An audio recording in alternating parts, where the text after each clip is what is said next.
Good morning students, welcome to online classes.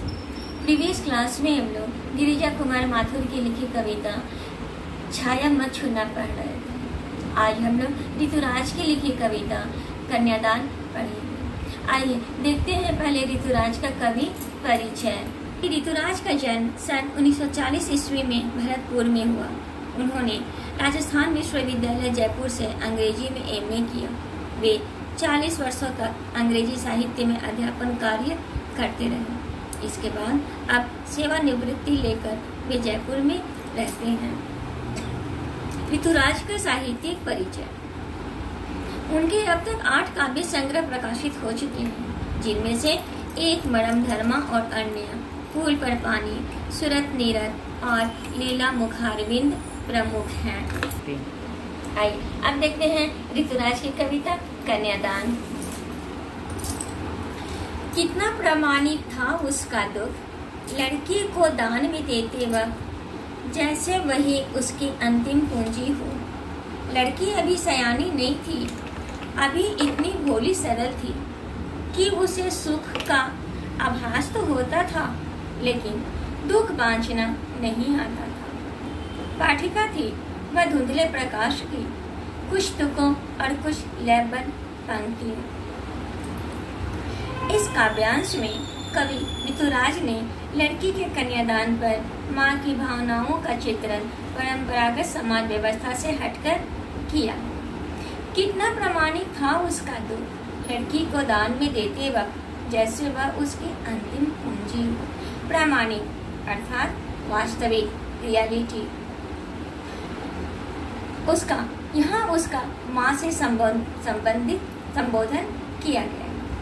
कवि कहते हैं कि लड़की के कन्यादान के समय माँ का दुखी होना यथार्थ है, उनका वास्तविक है, क्योंकि माँ अपने कलेजे के टुकड़े को पराये हाथों में दान देती है।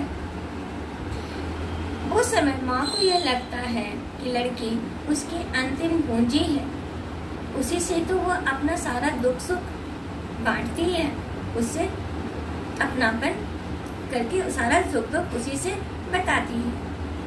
अपने सभी संस्कारों को माँ अपनी बेटी में भर देती है।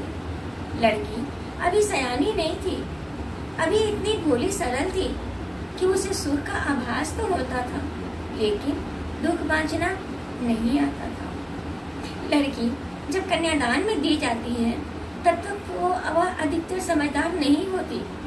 वह अत्यंत भोली एवं सरल स्वभाव की होती है, इसलिए वह समाज के छल कपट को समझ नहीं सकती। उसे सुख का आभास तो होता था। लड़की को सुख की अनुभूति तो होती थी, लेकिन ससुराल के कष्ट को, उसके दुख को समझना उसे नहीं आता था। लेकिन दुख बांटना, लेकिन उसे सुख बांटना नहीं आता था। पाठिका थी वह धुंधले प्रकाश की, कुछ तुकों और कुछ लयबद्ध पंक्तियों की, इसलिए वह अपने ही घर में जाकर दुखी होती रहती है। माँ अपने आप पर हुए जुल्मों की पाठिका थी, उसे हर दुख को सहा था। माँ ने हर दुख को समझा था। वे दुख आज भी धुंधले प्रकाश की तरह उसे याद आ रहे थे।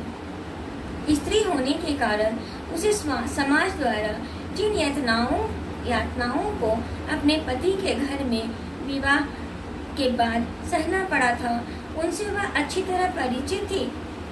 समाज द्वारा लड़की के लिए निर्मित किए गए कुछ तर्क और लयबद्ध परंपरागत बातों को वह अच्छी तरह समझती थी। उसी परंपरागत उसूलों के कारण उसे सारा जीवन स्त्री होने के कारण दुख सहना पड़ा।